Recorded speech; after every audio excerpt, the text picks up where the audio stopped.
الحمد لله رب العالمين وبه نستعين على أمور الدنيا والدين صلى الله على سيدنا محمد وعلى آله وصحبه أجمعين.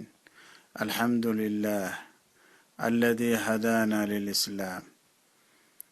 الحمد لله ولا ليال إلهي بمهد اسكاله إنو صدري نبي محمد صلوات الله وسلامه عليه وينغا dhigay ummadii nabi maxamed.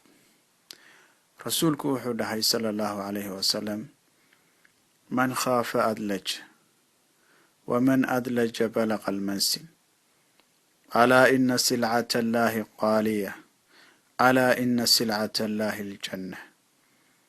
qofkii baqayaa wuu guureeyaa, qofkii guureeyaana wuu gaadhaa.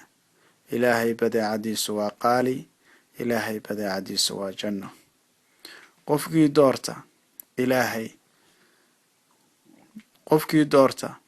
ilaahay iyo daarta aakhiro iyo itbaaca xabiibi mustafa salawaatullaahi wasalaamuhu calayh wuxuu ka tegayaa wuxuun adduunye ah. haddii uu macsida qofku ka tago wuxuu dooranayaa ilaahay daacadiisa. hadduu xaaraanta ka tago wuxuu dooranayaa ilaahay wuxuu xalilay. haddii uu ka tago wax kastoo ilaahay ka xarimay waxa uu markaa dooranayaa wixii ilaahay uu yidhi samee, awaamiirtiisii. sidaasi adduunyadu waxay ku tahay cumuuman imtixaan. ilaahayna wuxuu ku sifeeyey kuwa markaa qaata ilaahay inuu siinayo hidaaya, ilaahay siinayo waxay ku karaan awood, ilaahay siinayo quality iyo sifaat ay ku xambaaraan, ilaahay siinayo rajo iyo yididiilo, oo ilaahay nolol siinayo macnawi ah, oo ilaahay uu ku sharfayo adduunka intay joogaan, oo ay kaga socnaanayaan kuwan iyagu markaa ku kadsoomay adduunka.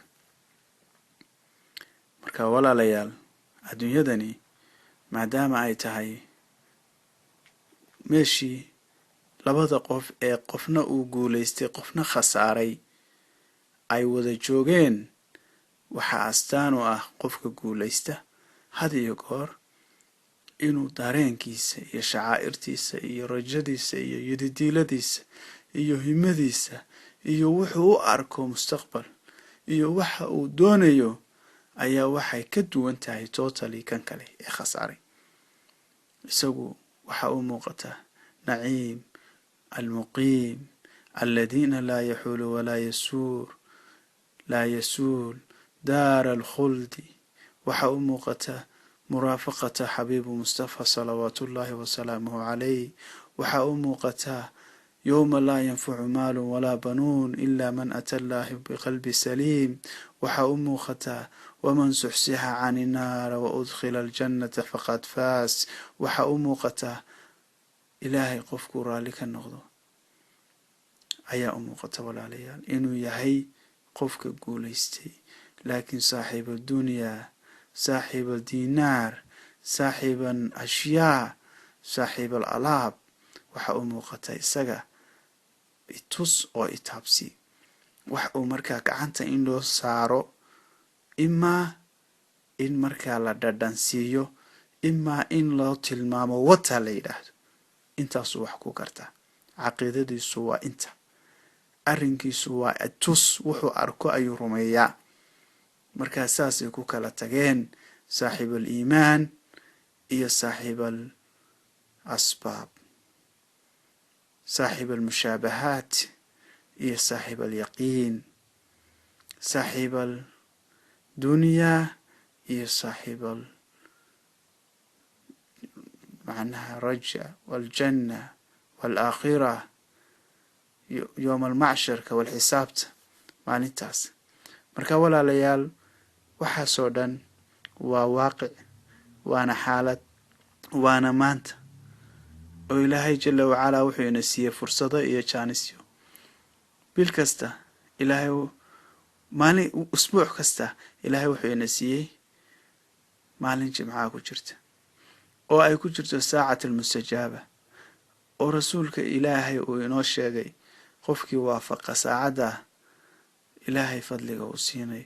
waxaa layna amray inaynu akhrino suuradaha qaar suuratulkaaf, inaynu istikfaarta badino, inaynu saliga nebiga maaragtay badino, inaynu ducada badino, maytideenna u ducayno, ahalkeenna u ducayno, muslimiinta u ducayno, inagu ducaysano, oo aynu sidaa ku noqono dad maaragtay ka faa'iidaysta saacadda mustajaabada ah oo wixii khayr oo dhan maaragtay biidni illaahi waafaqa. ilaahay shahru ramadaan iyadoo dhan waa khayr, awalu raxma wa awsaduhu makfira, aakhirkeeduna naartaaba layska xoreynaya. haddana same time waxaa ku jira casharul aakhir leylatul qadr, 83 sannadood buu ka khayr badan yahay. ilaahay wuxuu inagu siinayo wuxuu doono, wuxuu ilaahay awood u leeyahay inuu nolosheenna oo dhan ku bedelo. marka walaalayaal, haddii aad ahayd qof ilaahay wuxuu ku jeclaysiinayaa isaga inaad u degdegtid daacadiisa, naxariistiisa, albaabada khayrka, irdaha jannada, ilaa aad rabbigay la kulantid.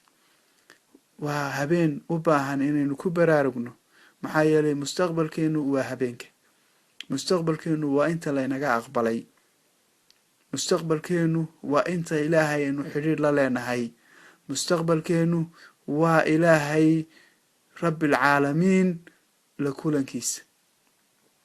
waxaasoo dhan walaalayaal, caaqilka ilaahay wuxuu ku tilmaamay qur-aanka meelo badan, yaa awlil albaab, dadka ahlu caqaasha aho, dadka fekerayow, dadka wax ictibaariyow, dadka cibarka iyo xikamka lahow. ilaahay meelo badan ayuu ku tilmaamay.